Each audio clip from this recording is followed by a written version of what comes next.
Mari kita berdoa.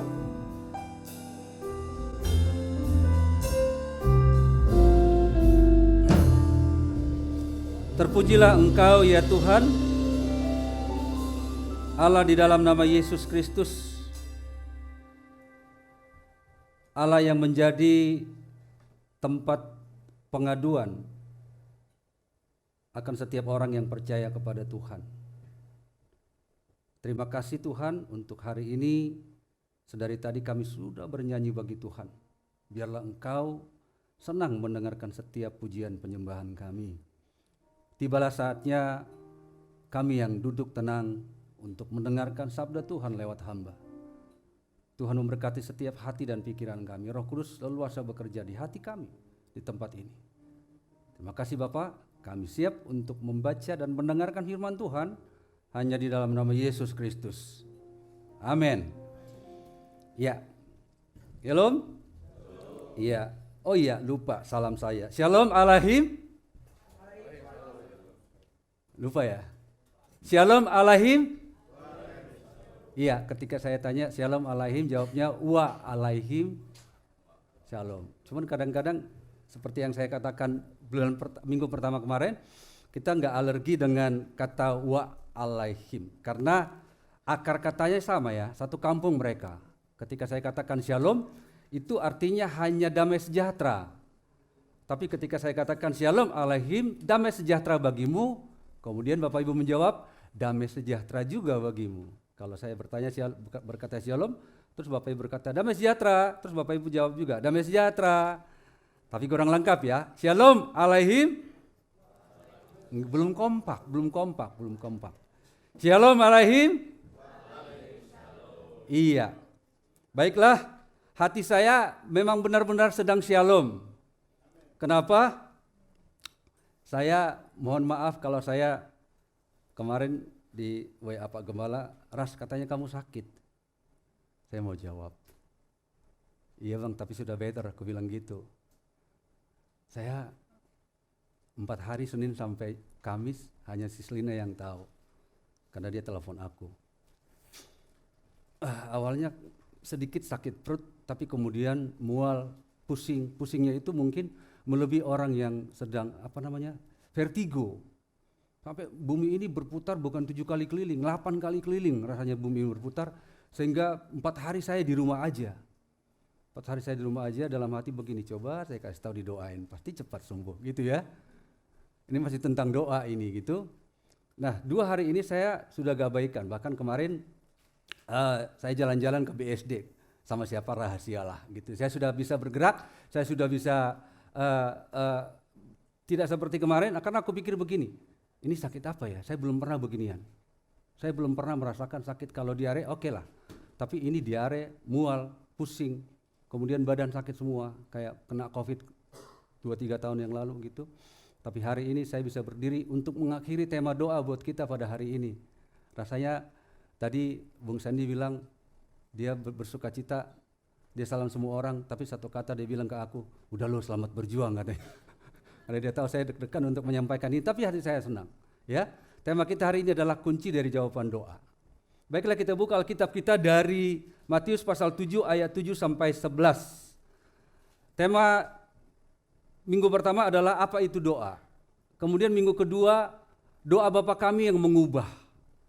Kemudian minggu yang ketiga, bertempur dengan berlutut, gitu ya Pak ya. Dan hari ini adalah kunci dari jawaban doa. Tentu kita sama-sama belajar dari ayat yang akan kita baca bersama-sama dari Matius pasal yang ke-7 ayat 7 sampai dengan ayat yang ke-11.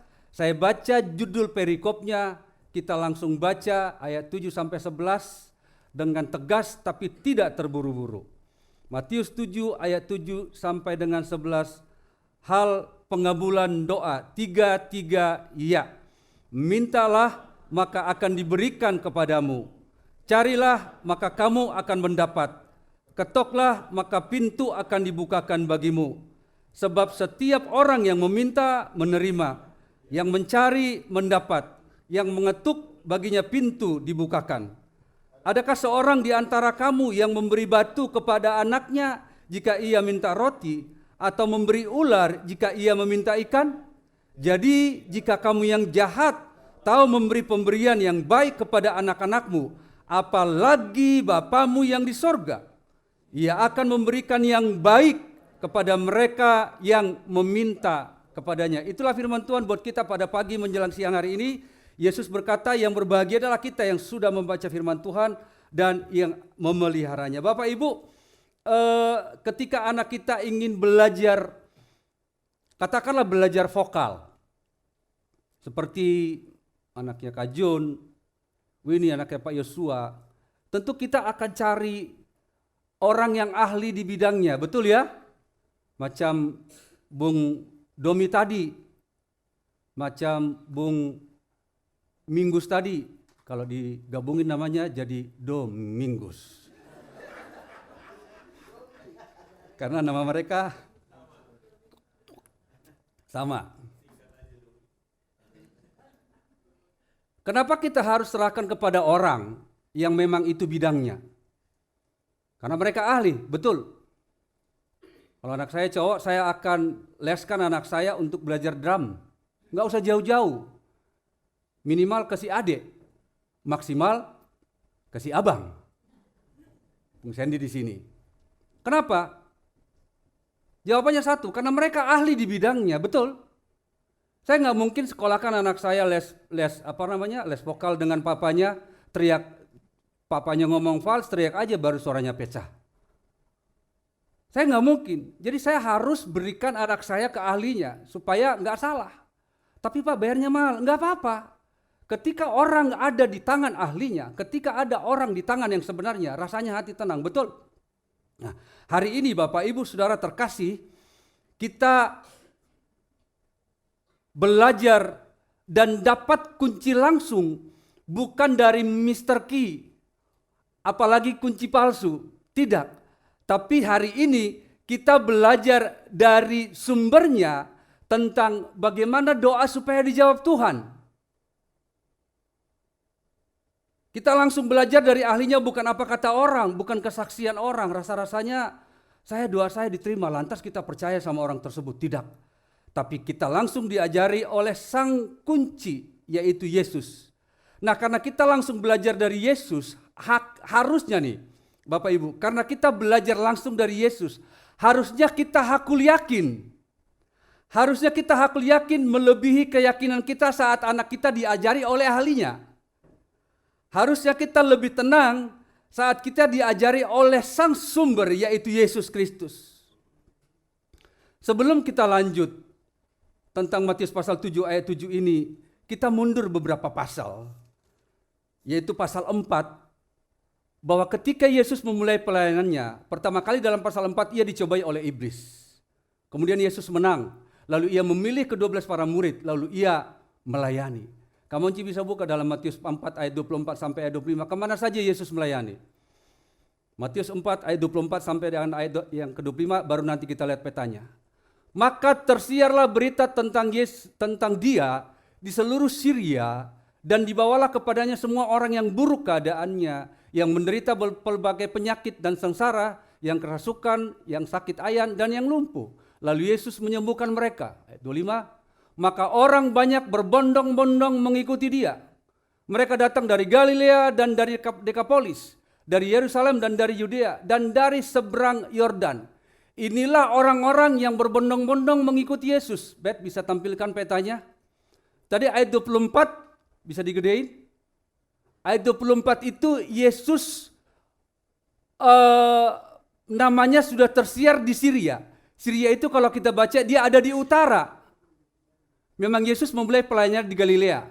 Itu danau yang ada biru di tengah-tengah, agak ke atas. Kemudian Alkitab mencatat setelah dari Syria, baru di ayat yang ke-25 menyebar dari Galilea, dari Dekapolis. Dekapolis itu mungkin di Alkitab, di peta Alkitab kita nggak ada. Dekapolis itu artinya 10 kota.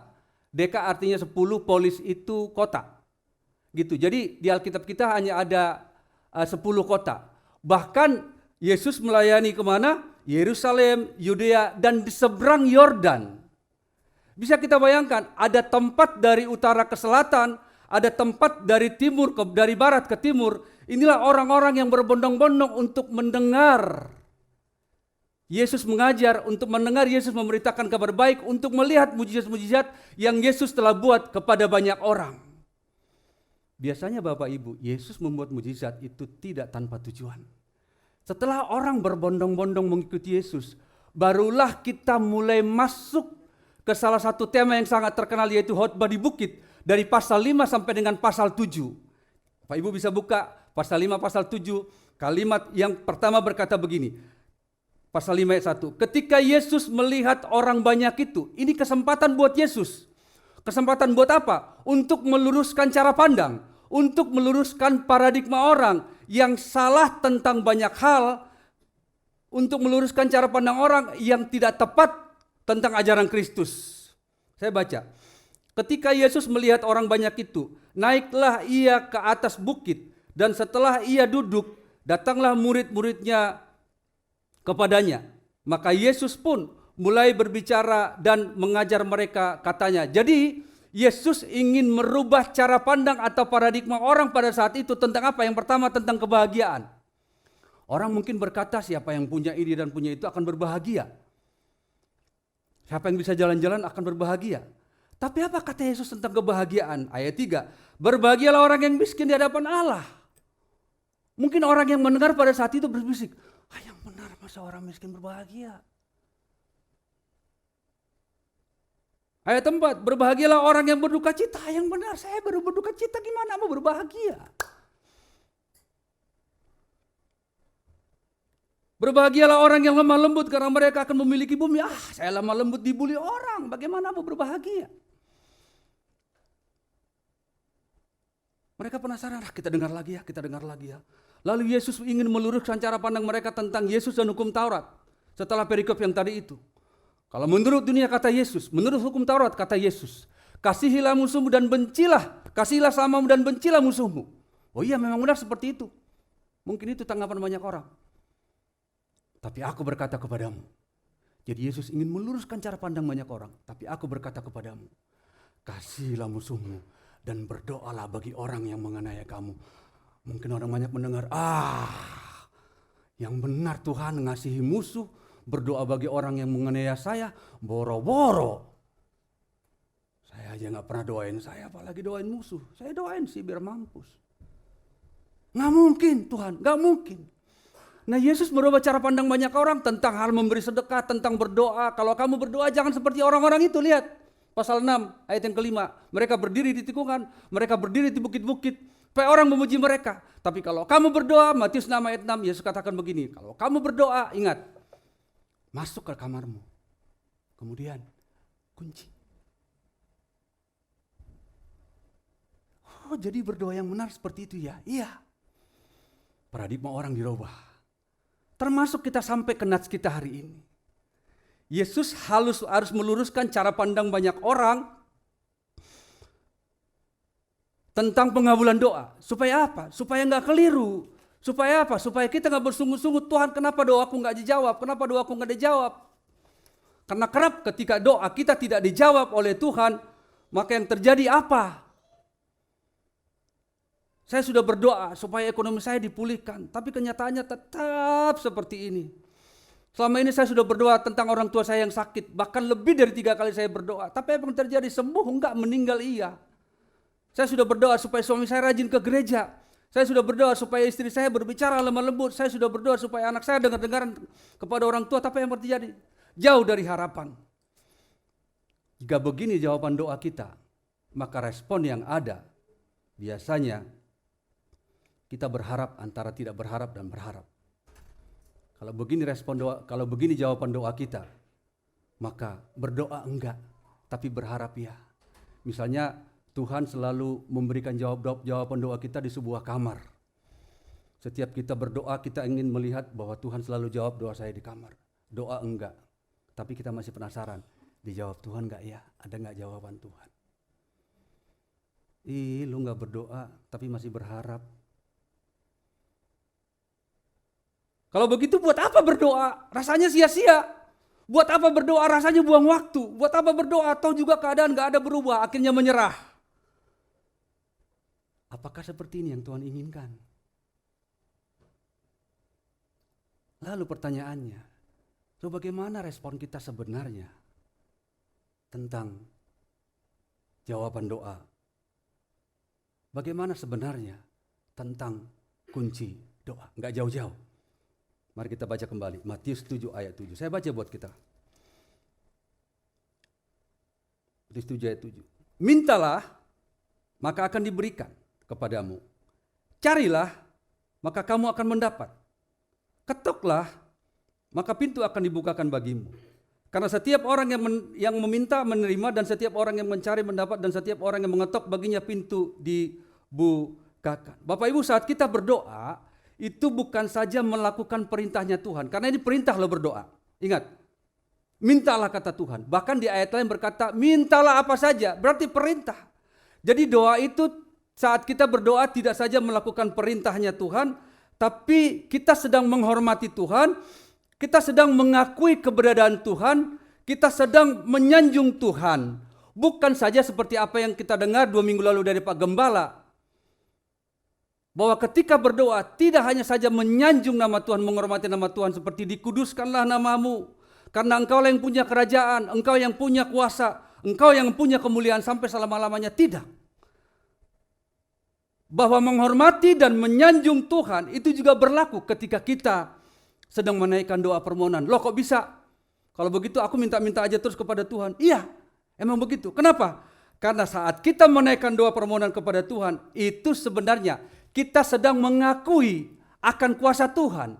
Ketika kita menaikkan doa permintaan kepada Tuhan, itu sebenarnya kita sedang mengakui bahwa Tuhan sanggup untuk menjawab doa kita. Amin.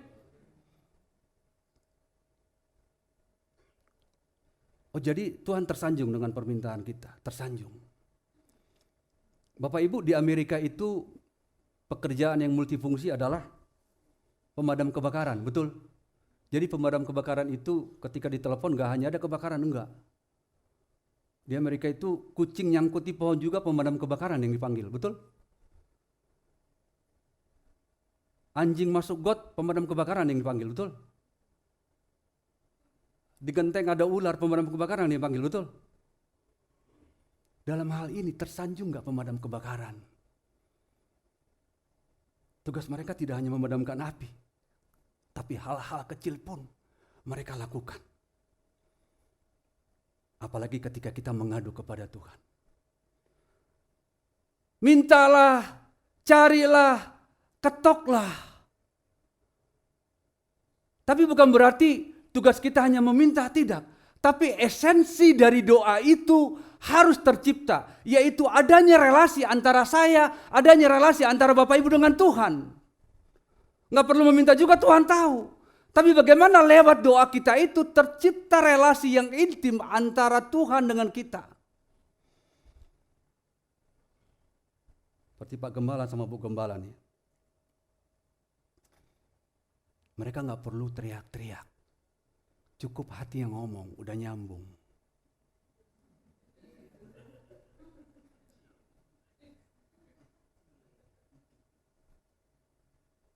Bu Gembala senyum-senyum. Kenapa? Karena ada relasi di antara mereka. Betul. Tapi jangan pikir antara Pak Yosua dan Bu Teli jauh-jauhan begitu. Bahkan koneksi mereka itu nggak ada istilah no signal.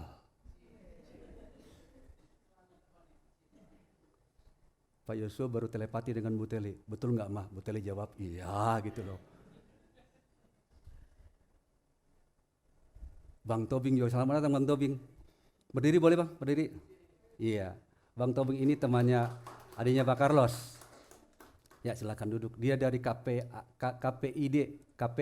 KPAD, Komisi Perlindungan Anak Daerah, Tapanuli Utara, Tengah dan Selatan. Ya, selamat datang Bang ya.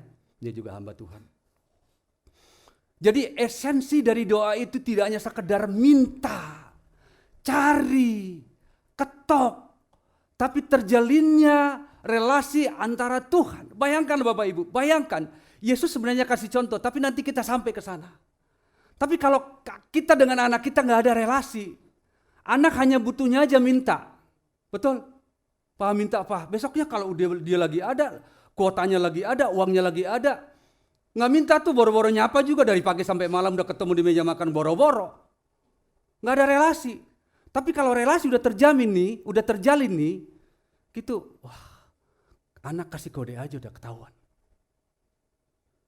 Maka kalau relasi kita sudah tercipta antara Tuhan dengan kita, antara kita dengan Tuhan, maka Tuhan akan berkata begini, minta, aku punya banyak. Cari, aku ada di mana-mana. Ketok, aku punya lebih dari apa yang kamu pikirkan. Kalau udah begini rasanya malas untuk tidak berdoa. Rasanya berdoa terus. Dan rasanya berdoa terus. Karena poin pertama ini adalah kita harus sesering mungkin berdoa. Tolong siapa yang bisa menerjemahkan? Orang tua saya dulu waktu saya SD SMP berkata begini. Sini nggak ada orang Batak asli ya. Mama saya bilang begini. Jugul hok kamu mamar tangiyang. Pak Tobing apa artinya itu? Ini orang Tapanuli asli nih. Jugul hok kamu mamar tangiyang. Apa artinya? Doa itu kita diingatkan, pokoknya doa itu harus ngeyel. Doa itu harus terus. Doa itu gak boleh berhenti. Itu artinya jugul hok kamu mamartangiang. Kenapa begitu? Karena saya sudah berjanji. Kalau di ayat 7 masih ada kata akan. Kamu minta, kamu akan terima. Kamu cari, kamu akan mendapat. Kamu ketok, maka pintu akan dibukakan bagimu. Tapi lebih mengerucut lagi ayat 8. Karena sebab bagi siapa yang meminta mendapat, mencari, bagi siapa yang meminta menerima, mencari, mendapat, mengetok baginya pintu akan dibukakan. Semakin mengerucut. Kalau begitu tidak ada bagi kita untuk menyerah. Udahlah Tuhan menyerah. Nggak mungkin Tuhan.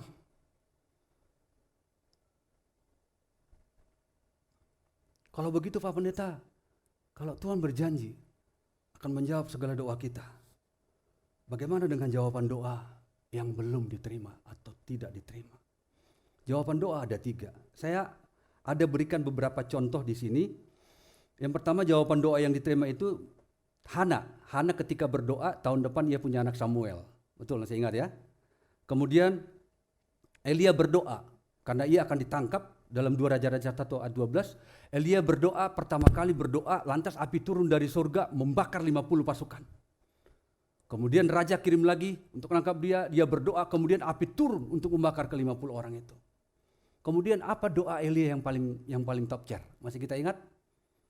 Yakobus 5 ayat 17, masih ingat ayat 18? Ketika Elia berdoa supaya hujan tidak turun, maka hujan tidak turun 3,5 tahun.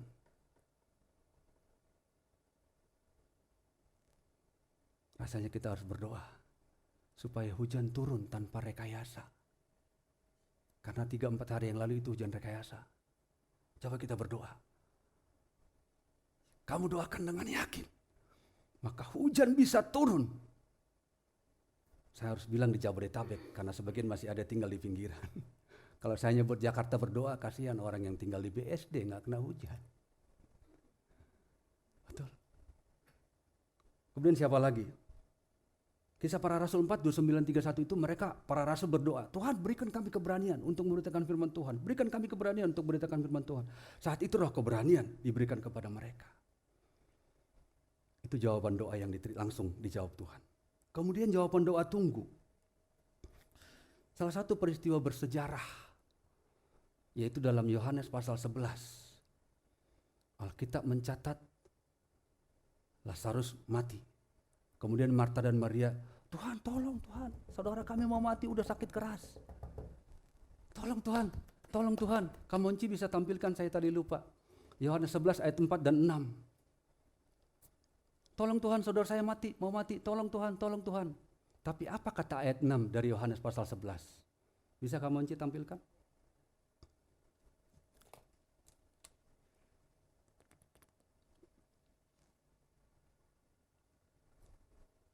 Yohanes 11 ayat 4 sampai 6.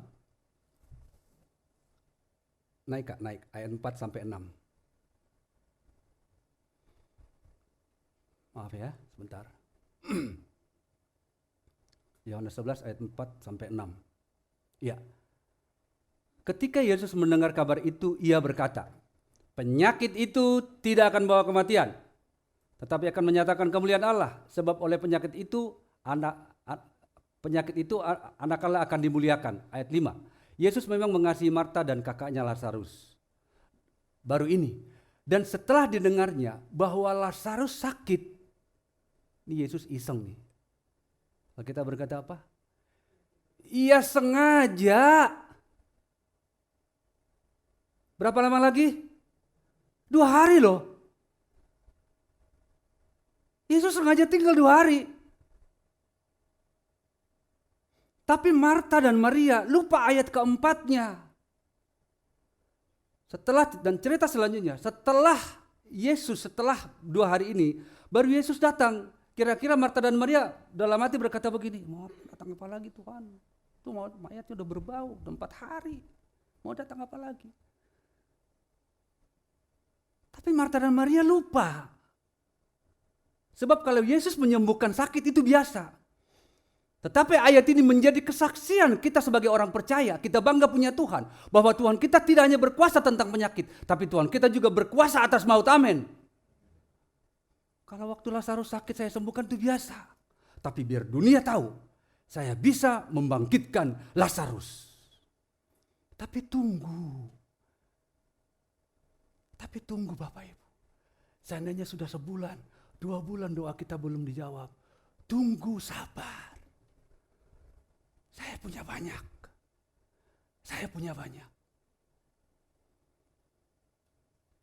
Karena kalau kita baca ayat 7 dan 8 dari Matius pasal 7 ini. Rasa-rasanya tidak ada doa yang tidak dijawab. Tapi untuk tunggu ada jawaban doa.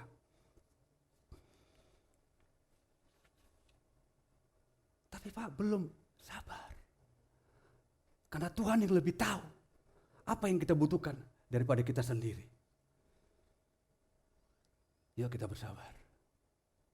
Amin. Bersabar Bapak Ibu. Yang penting saat kita menunggu jawaban Tuhan. Jangan pernah menduakan Tuhan. Jangan pernah berkata, udah deh Tuhan. Saya gak mau lagi berdoa. Capek. Udah deh Tuhan. Saya gak mau begini. Capek. Udah deh Tuhan. Memang di Alkitab ada doa yang tidak dijawab. Ada yang tahu? Doa malam kemarin, siapa yang doa malam pasti ingat. Di Alkitab selain PDPMI, ada yang tahu jemaat? Ada doa yang tidak dijawab oleh Tuhan. Ada 2. Minimal di Alkitab ada 2. Doa yang tidak dijawab oleh Tuhan. Ada yang bisa? Masih ingat Paulus? Waktu Tuhan mengizinkan ada duri dalam daging. Saat itu Paulus sedang melihat suatu penglihatan. Tapi di dalam pikiran Tuhan supaya kamu gak sombong karena punya penglihatan itu. Aku menaruh utusan iblis ada duri dalam daging. Supaya kamu gak sombong. Paulus berkata, aku sudah berdoa kepada Tuhan. Tapi apa kata Tuhan? Cukuplah kasih karunia-Ku bagimu. Gak dijawab. Sampai akhir hayat Paulus. Itu doa yang tidak dijawab. Kemudian ada satu lagi doa yang tidak dijawab Tuhan. Doa siapa? Doa siapa? Minggu lalu kita berdoa. Ayat minggu lalu masih ingat?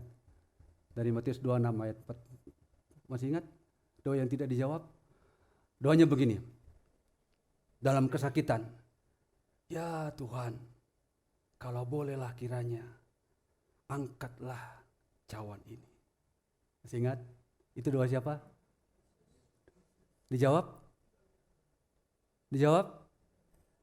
Anaknya loh yang minta. Jangan dalam hati, Yesus saja doa gak diminta, gak diberikan, apalagi kita enggak, bukan begitu. Karena hal itu akan terjadi, harus terjadi. Amin. Tapi jangan itu yang kita pegang. Yesus sendiri yang berjanji, siapa yang meminta mendapat, siapa yang mencari menemukan, siapa yang mengetok baginya pintu akan dibukakan bagi kita. Yang penting kita tekun berdoa. Yuk kita baca Yesaya 30, buka kamu Yesaya 30 ayat 18 sampai dengan ayat 19. Kita harus baca sama-sama. Yesaya 30 ayat 18 sampai dengan 19. Kita baca sama-sama dengan bersuara. 1, 2, 3. Sebab itu Tuhan menanti-nantikan saatnya hendak apa? Sebab itu ia bangkit, hendak menyayangi kamu. Sebab Tuhan adalah Allah yang adil. Berbahagialah semua orang yang menanti-nantikan Dia. Ayat 19. Sungguh, hai bangsa di Sion yang diam di Yerusalem, engkau tidak akan terus menangis. Tentulah Tuhan akan mengasihani engkau apabila engkau berseru-seru pada saat Ia mendengar teriakmu. Haleluya. Yang penting kita berseru-seru. Satu ayat lagi, Efesus 3 ayat 18 sampai dengan 20. Kita baca sama-sama. Efesus 3 ayat 18 sampai 20. 1, 2, 3. Aku berdoa supaya kamu bersama-sama dengan segala orang kudus dapat memahami betapa lebarnya dan panjangnya dan tingginya dan dalamnya kasih Kristus. Terus, dan dapat mengenal kasih itu sekalipun ia melampaui segala pengetahuan. Aku berdoa supaya kamu dipenuhi dalam seluruh kepenuhan Allah. Ayat 20 terakhir. Bagi Dialah yang dapat melakukan apa? Jauh lebih banyak dari apa yang kita doakan atau pikirkan. Seperti yang ternyata dari kuasa yang bekerja di dalam kita. Jadi Bapak Ibu Saudara terkasih, kenapa kita meminta, kenapa kita mencari, kenapa kita mengetok? Karena Tuhan punya jauh lebih dari apa yang kita pikirkan. Jangan kita pikir Tuhan itu stoknya habis untuk menolong kita. Kalau negara sana sudah ditolong, Indonesia nggak mungkin ditolong. Nggak mungkin. Jadi kunci pertama, supaya doa kita dijawab, kita harus berseru-seru, minta, cari, ketok. Amin. Itu poin pertama. Poin kedua sekaligus poin terakhir. Ayat 9 sampai dengan ayat yang ke-11. Bapak Ibu, di Alkitab Yesus tidak banyak membandingkan dirinya dengan siapa aja, dengan apa aja. Paling di Matius pasal yang ke-5, Yesus membandingkan dirinya dengan Mamon. Masih ingat? Mau pilih saya atau Mamon. Tapi kali ini dalam bacaan kita, Yesus membandingkan dirinya dengan orang tua di dunia. Saya baca ayat 9 dari Matius 7. Firman Tuhan begini. Adakah seorang daripadamu yang memberi batu kepada anaknya jika ia meminta roti? Atau memberi ular jika anakmu meminta ikan? Dengar ayat 11. Jadi jika kamu yang jahat, Tuhan tekankan. Jadi jika kamu yang jahat, kita baca sama-sama mulai dari kata tahu. 1, 2, 3. Tahu memberi pemberian yang baik kepada anakmu. Garis bawahi kata apa lagi? Apalagi Bapamu yang di sorga akan apa? Bayangkan loh. Bapa yang jahat aja tahu memberi pemberian terbaik. Sedikit saya cerita. Kurang lebih 2 minggu, 3 minggu yang lalu, teman main saya masa kecil di Siantar meninggal. Selasa, Rabu, Kamis saya ke sana. Karena teman main kecil, sampai di Jakarta juga. Jadi waktu sama-sama belum ngerantau di Jakarta, saya punya masalah, teman saya punya masalah, teman saya ini yang selalu di depan. Pasang bodi. Bodinya kurang lebih macam bodi Domi dan Mingus. Orang yang berantem dia yang di depan. Ternyata sampai di Jakarta ini tahun 96, 97, ternyata ia memang mainannya terminal, Kampung Rambutan, terakhir dari Cililitan, dan sekarang sebelum meninggal dia jualan kopi di terminal di terminal Rawamangun. Dia meninggal, dia sudah sesak, jam 4 pagi dia sesak, tapi karena memang dia orangnya ngeyelan gitu, tampangnya memang tampang kriminal. Jadi kalau orang dia berdiri di terminal itu tinggi gede, orang udah takut lah gitu loh. Jam 4 dia udah sesak begitu, tapi dia bawa motor ke rumah sakit Rawamangun. Dia masih bawa motor Bapak Ibu. Sampai istrinya ngurus, baru perawat bawain tempat tidur yang berjalan. Pas ia mau naik, dia kedekak, jam 6, meninggal. Selasa pagi jam 6. Jam 10 teman-teman udah ada nyampe, cuman karena saya ada tugas dalam negeri, harus ngojekin anak, saya nyampe jam 4. Cerita punya cerita, anaknya itu nggak berhenti menangis anaknya 2. Kemudian setelah di dalam terus kita keluar, baru abangnya cerita, abangnya almarhum. Abangnya bilang begini, memang almarhum ini namanya Agus, memang Agus ini macam dia lah yang punya anak di dunia, yang lain nggak punya anak. Loh emang kenapa? Dia sangat pokoknya apa aja anak. Waktu saya persiapan firman Tuhan ini, dia aja yang tampangnya security tapi hati Hello Kitty. Tampangnya kriminal tapi hatinya buat anak. Ini punya. Lalu saya banding-bandingkan. Makanya Yesus katakan di ayat 11, saya nggak katakan dia jahat. Tapi soal berantem, ayo. Jadi jika kamu yang jahat, almarhum Agus yang jahat itu tahu membuat anaknya manja. Anaknya belum ngomong, ini nak. Saya pikir siapa di sini orang tua? Pasti akan rindu memberikan terbaik buat anak, betul? Walaupun kita nggak punya uang, berusaha untuk menyekolahkan anak tempat terbaik, betul, setuju? Makanya ada lagu Batak begini, marhoi hoi peau inangda tudolok tutoruan. Walaupun aku mondar-mandir ke atas ke bawah, ke utara selatan, mengaluli ngolu-ngolu mencari kehidupan, tapi anak koki doha moraun dia. Karena anak bagiku, anakku, itulah hartaku. Saya pikir kita orang tua tidak ada yang tidak rindu untuk memberikan terbaik kepada anak. Benar? Benar, Bung? Benar ya? Nggak ada. Lalu dari ayat 11 ini kita belajar 2 poin. Poin pertama, ketika kita berdoa, kunci jawaban doa yang kedua adalah yang pertama tadi berseru-seru terus. Yang kedua adalah minta dengan penuh keyakinan. Jadi jika kamu yang jahat tahu memberi pemberian terbaik, tapi minta Tuhan. Kalau kita udah tahu Tuhan itu bisa memberikan terbaik, Bapa di dunia aja udah bisa memberikan terbaik, apalagi Tuhan. Tapi kita harus meminta dengan yakin, minta dengan yakin. Itu poin yang kedua, poin A. Lalu poin B, saya harus baca kalimat terakhir. Mulai dari kata, ia akan memberikan yang apa? Serempak. Ia akan memberikan apa? Yang baik kepada mereka yang meminta kepadanya. Artinya bahwa segala jawaban doa kita itu yang terbaik. Mungkin ada pertanyaan, tapi Tuhan, saya sudah berdoa. Harusnya sembuh dong. Apakah kematian orang tua saya itu yang terbaik? Mungkin menurut kita maunya orang tua kita hidup terus. Betul? Nah kalau setiap kita berdoa orang tua hidup, lah TPU kosong dong. Karena nggak ada yang meninggal, betul? Betul kan? Karena setiap kita berdoa supaya saya punya rumah, berdoa supaya saya punya kendaraan, berdoa supaya saya punya ini, berdoa supaya saya punya ini. Karena setiap kita berdoa Tuhan kabulkan, percaya. Lama-lama kita nggak percaya sama Tuhan.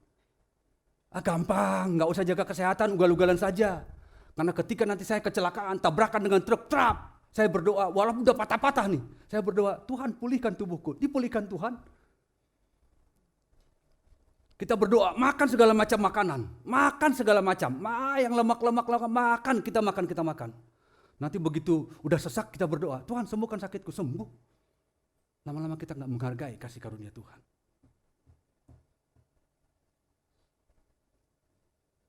Jadi ketika kita berdoa, memohon kepada Tuhan, biarkan Dia yang bekerja.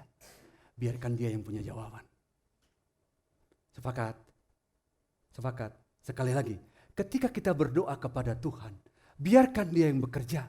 Dan biarkan Tuhan yang bekerja lewat jawabannya. Amin. Poin kedua, bagian B.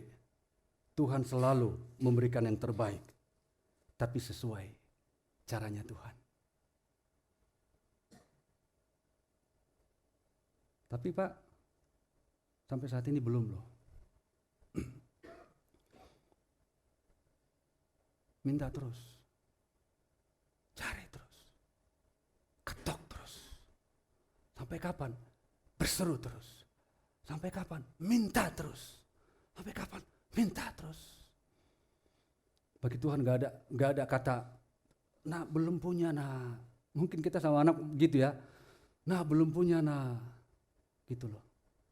Nanti nak ya.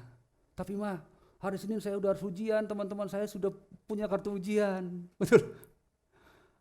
Kita minta, Tuhan tolong buka jalan. Ya mungkin jalan itu dari orang, mungkin kita bisa pinjam uang. Tapi itu cara Tuhan. Karena Tuhan bilang bertolong-tolonganlah kamu. Gitu loh. Jadi pertanyaannya, apa kunci dari doa supaya doa kita dijawab? Yang pertama, berseru terus kepada Tuhan. Berseru terus kepada Tuhan. Sekalian ini himbauan buat kita. Sekalian undangan buat kita. Kalau ada ajakan, Bapak Ibu ada doa malam, yuk kita doa malam, yuk kita berseru-seru. Itu ajang kita untuk menerima anugerah Tuhan. Karena doa ini ajang untuk menerima anugerah Tuhan. Apa aja? Tuhan katakan, minta apa aja. Itu poin pertama, berseru-seru kepada Tuhan. Yang kedua, minta dengan penuh keyakinan dari ayat 11. Karena apa? Karena Tuhan punya yang banyak dan punya yang terbaik. Yang ketiga, Tuhan selalu punya cara untuk menolong kita. Amin. Mari kita, boleh pemain musik?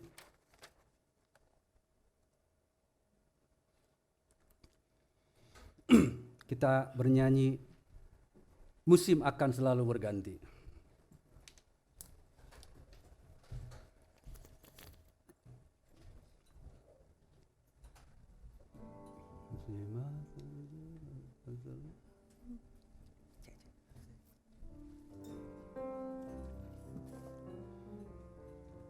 Ya, Bapak Ibu,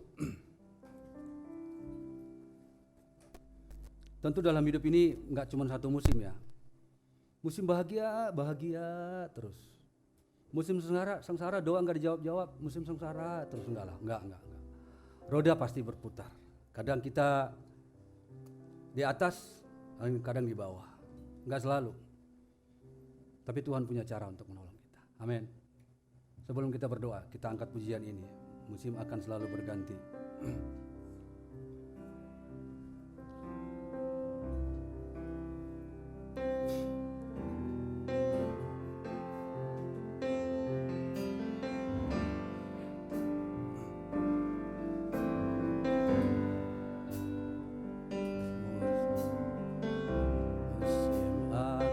Selalu berganti. Ini ingat kalimat ini. Ya. Yes. Amin. Tak akan berubah sampai selamanya. Ku tetap percaya. Ku yakin.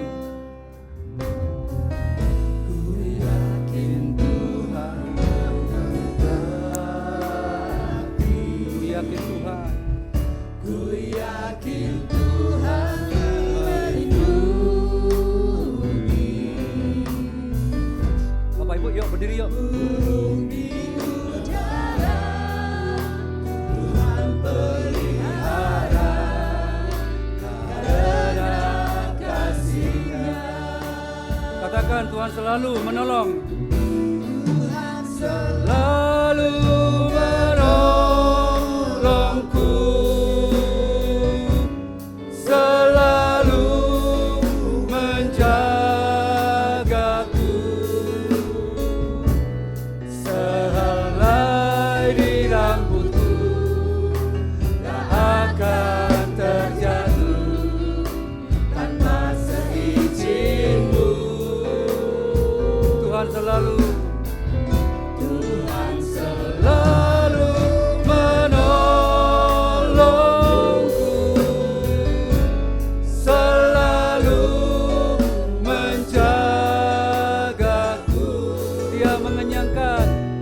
Dia mengenyangkanku dan peliharaku seumur hidupku. Bapak Ibu, kita angkat pujian ini dari awal. Bapak Ibu saja yang nyanyi. Katakan musim akan selalu berganti.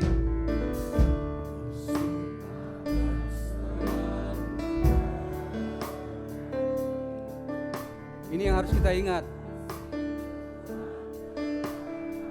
Yes.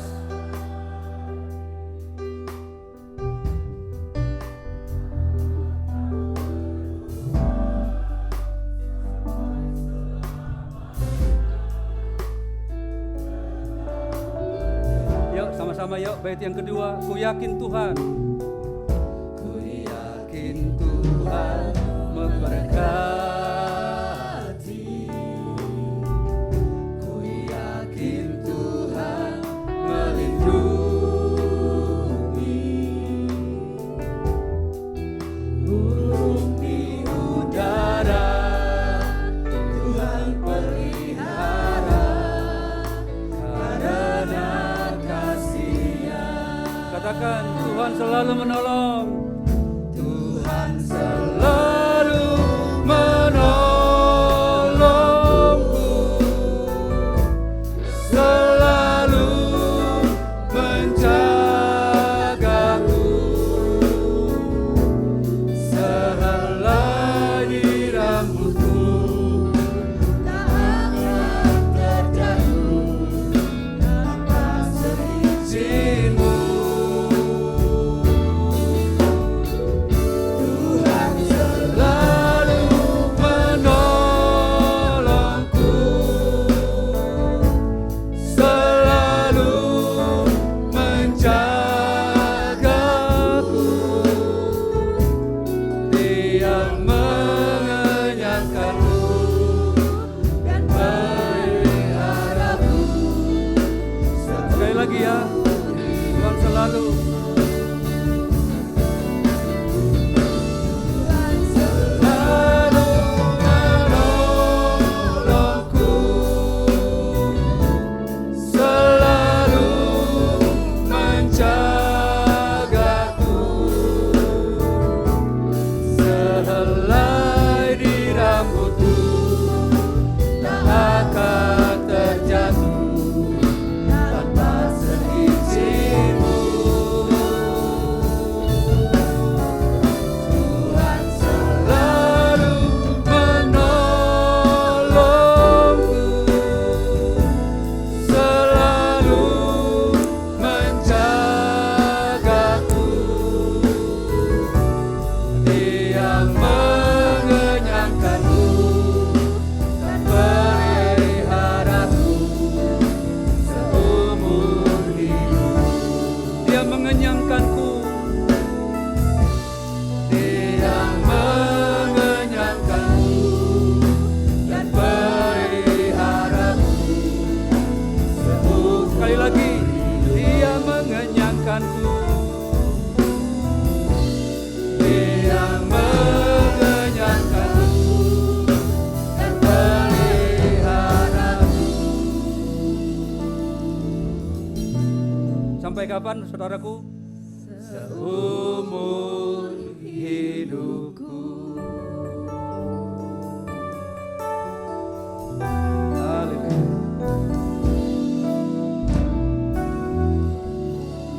Bapak Ibu masih dalam sikap berdiri. Saya persilakan Bapak Ibu Saudara berdoa sebebas mungkin untuk apa yang selama ini Bapak Ibu gumulkan, untuk selama ini Bapak Ibu harapkan, untuk selama ini apa yang Bapak Ibu rindukan. Silakan berdoa, dalam hati boleh, bersuara boleh, untuk apa saja. Kita bisa minta janji Tuhan. Singers boleh nyanyi refrennya saja. Jemaat silakan berdoa. Singers silakan nyanyi refrennya saja. Tuhan selalu.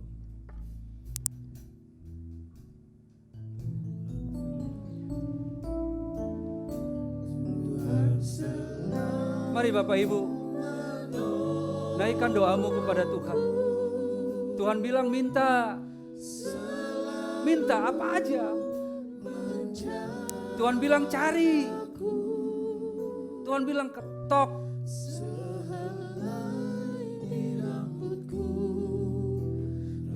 Karena gak mungkin Bapak di dunia aja minta, Minta roti, kasih batu nggak mungkin.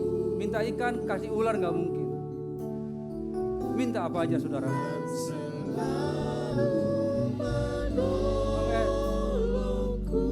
Kita yakin Tuhan akan menolong kita.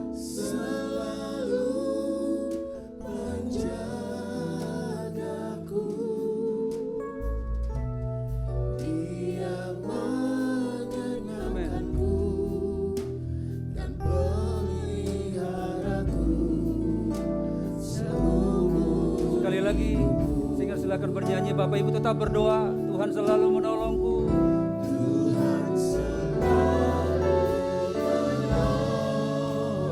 Minta, kata Tuhan, untuk kesembuhan minta, untuk keadaan keluarga supaya dipulihkan minta, untuk pekerjaan minta, untuk kesehatan minta apa saja. Jangan berhenti untuk berseru kepada Tuhan. Amin.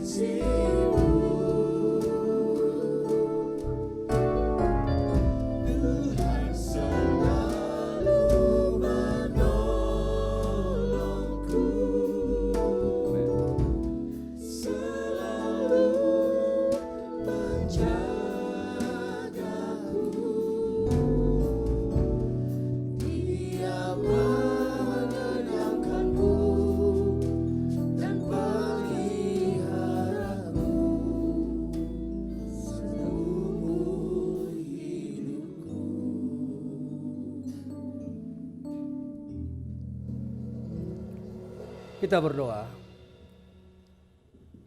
Tuhan, Engkau tahu apa yang ada di pikiran kami. Bahkan di pikiran terdalam sekalipun Tuhan tahu. Bahkan ketika kami belum memikirkan pun Tuhan sudah tahu. Namun kami harus melakukan firman Tuhan untuk meminta-minta. Sebagaimana rasanya pengemis meminta-minta, memohon belas kasihan orang yang punya.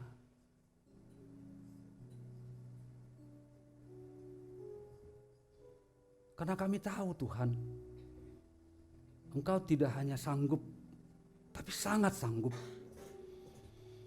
Engkau tidak hanya punya, tapi punya segalanya. Terpujilah Engkau Tuhan, Allah yang selalu mendengarkan kami. Kalaupun ada doa-doa kami yang belum terjawab ya Tuhan. Mungkin ada yang salah dengan doa itu, seperti Yakobus pasal 4 ayat 2-4. Untuk kami bersenang-senang, untuk kami habiskan. Atau mungkin hati kami sedang dendam. Seperti dalam Mazmur katakan. Tapi jika itu masih tunggu, itu berarti Tuhan punya sesuatu yang lebih baik lagi bagi kami. Bapak, hamba sudah selesai berbicara. Tapi kami yakin Engkau tidak pernah berhenti bekerja buat kami. Engkau akan bekerja lewat pekerjaan kami. Engkau akan bekerja lewat usaha kami. Engkau akan bekerja lewat pelayanan kami. Engkau akan bekerja di kantor kami. Engkau akan bekerja di tempat pekerjaan kami, di rumah kami, di mana saja. Karena kami yakin Tuhan ada di mana-mana. Doa kami ya Tuhan, Tuhan meteraikan firman-Mu, agar saat kami butuh pertolongan Tuhan, kami tidak jemu-jemu untuk selalu berseru-seru. Karena kami tahu Tuhan tidak hanya punya stok, tapi Tuhan punya segala sesuatu yang terbaik. Ini doa kami yang kami naikkan hanya di dalam nama Tuhan Yesus. Mari bersama katakan amin. Amin.